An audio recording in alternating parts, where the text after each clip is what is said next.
Hello friends, welcome to my YouTube channel. आज मैं आप सभी को वैभव लक्ष्मी व्रत कथा और आरती बताने वाली हूँ, जिसको करने मात्र से और सुनने मात्र से आपके घर में धन की कभी कोई कमी नहीं होगी फ्रेंड्स। तो फ्रेंड्स, हम वीडियो शुरू करने से पहले आपसे मेरा रिक्वेस्ट है कि आप हमारे चैनल को लाइक और सब्सक्राइब ज़रूर करिएगा फ्रेंड्स। तो फ्रेंड्स, चलिए हम वीडियो शुरू करते हैं।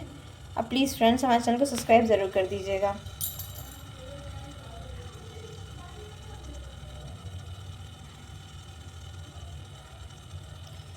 किसी शहर में लाखों लोग रहते थे। सभी अपने अपने कामों में रहते थे।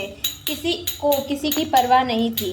भजन कीर्तन, भक्ति भाव, दया माया, परोपकार जैसी संस्कार कम हो गए थे। शहर में बुराइयां बढ़ गई थी। शराब, जुआ, रेस, व्यभिचार, चोरी, डकैती वगैरह बहुत से गुनाह हो रहे थे शहर में।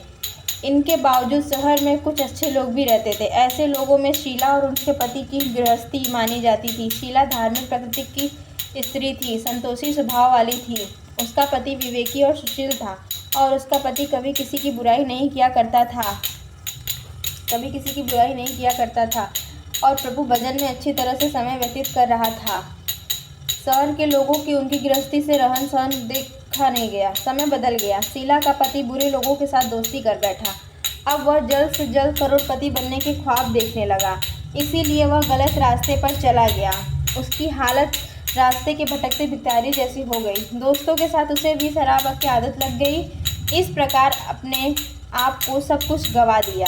शीला का बर्बाद देखकर वह बहुत दुखी हुई, किंतु वह भगवान पर भरोसा कर सब कुछ सहन करने लगी। अपने अधिकांश समय प्रभु की भक्ति में बिताने लगी। अचानक एक दिन दोपहर को उनके द्वार पर किसी ने दस्तक दी। शीला ने द्वार खोला तो देखा कि एक मांझी खड़ी थी।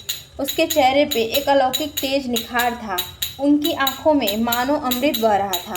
उनका भव्य चेहरा करुणा और प्यार से छलक रहा था। उसको देखते ही शीला के मन में अपार शांति छा गई। शीला के रोम रोम में आनंद छा गया। शीला उस मांझी को अंदर बुलाकर घर में ले आई। घर में बिठाने के लिए कुछ भी नहीं था, अतः शीला ने संकुचा कर एक फटी हुई चादर पर मांझी को बिठाया। मांझी बोली, क्यों शीला, मुझे पहचाना नहीं? हर शुक्रवार को लक्ष्मी जी के मंदिर में भजन कीर्तन के समय भी वहाँ आती थी। उसके बाद शीला कुछ नहीं समझ पा रही थी। फिर मांझी बोली, तुम बहुत दिनों से मंदिर नहीं आई तो मैं खुद ही चली आई तुमसे मिलने।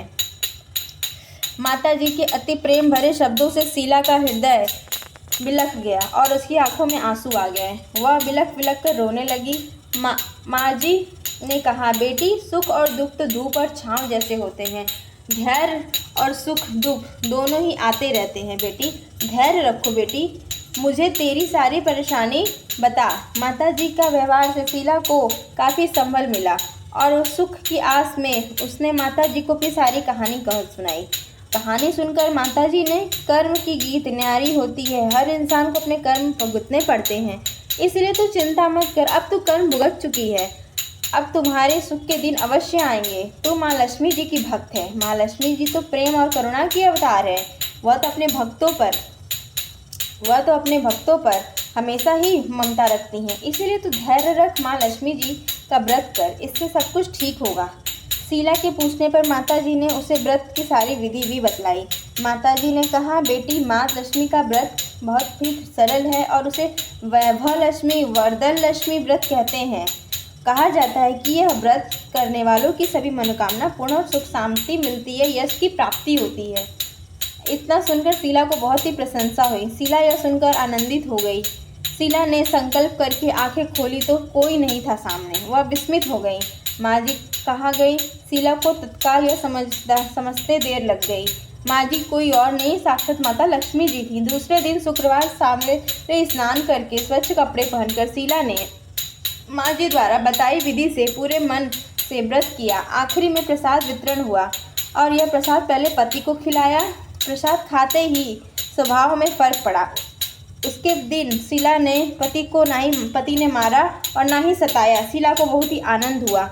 उसके मन में वैभव लक्ष्मी व्रत के लिए श्रद्धा बढ़ गई। शीला ने पूर्ण श्रद्धा भक्ति से 21 शुक्रवार तक वैभवलक्ष्मी व्रत किया। 21वें शुक्रवार को माँ जी के कहे मुताबिक उद्यापन विधि के साथ स्त्रियों को वैभवलक्ष्मी व्रत की 7 पुस्तकें उपहार में दी और माता जी के धनलक्ष्मी स्वरूप की छवि को वंदना करके भक्ति भाव से मन ही मन प्रार्थना करने लगी। हे माँ धनलक्ष्मी, मैं आपको वैभवलक्ष्मी व्रत करने में मन्नत मांगी थी, वह मैंने आज पूर्ण किया। हे माँ, मेरी हर विपत्ति को दूर करो, हमारा सबका कल्याण करो, जिसे संतान न उसे संतान दो, सौभाग्यशाली स्त्रियों को सौभाग्य दो, अखंड रखना, कुंवारी लड़की को मन भावन पति देना। जो आपका यह चमत्कारी वैभवलक्ष्मी व्रत करे उसकी सभी विपत्ति दूर करना, सभी को सुखी करना। हे माँ, आपकी महिमा अपरंपार है। ऐसा बोलकर लक्ष्मी जी के धनलक्ष्मी स्वरूप को सभी को प्रणाम किया। प्रभाव से शीला का पति अच्छा आदमी बन गया और कड़ी मेहनत करके व्यवसाय करने लगा। उसने तुरंत शीला के गिरवी रखे गहने भी छुड़ा लिए। घर में धन की किकार सी आ गई। घर में पहले जैसी सुख शांति छा गई।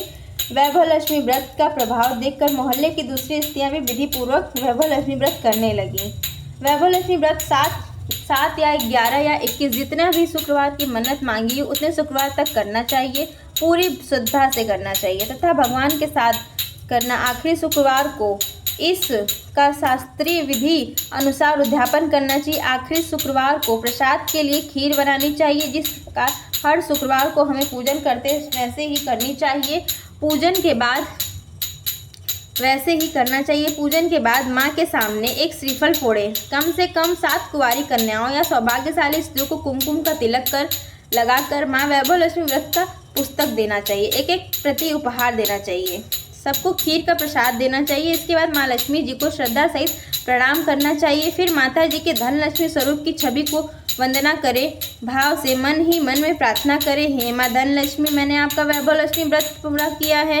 मन्नत मांगी तो वह मैंने आज पूर्ण किया है। हे माँ, हमारी जो भी मनोकामना है आपकी वो बोले, मनोकामना पूर्ण करें, हमारी हर विपत्ति को दूर करें, हमारा सबका कल्याण करो, जिसे संतान न हो संतान दो, सौभाग्यशाली स्त्रियों को सौभाग्य दीजिए, कुंवारी कन्याओं को मन भावन पति दीजिए। यह आपका चमत्कारी व्रत और उनके विपत्ति को दूर करना, आपको सुखी करना। हे माँ, आपकी महिमा अपरंपार है, आपकी जय हो। यह बोलकर प्रणाम करें।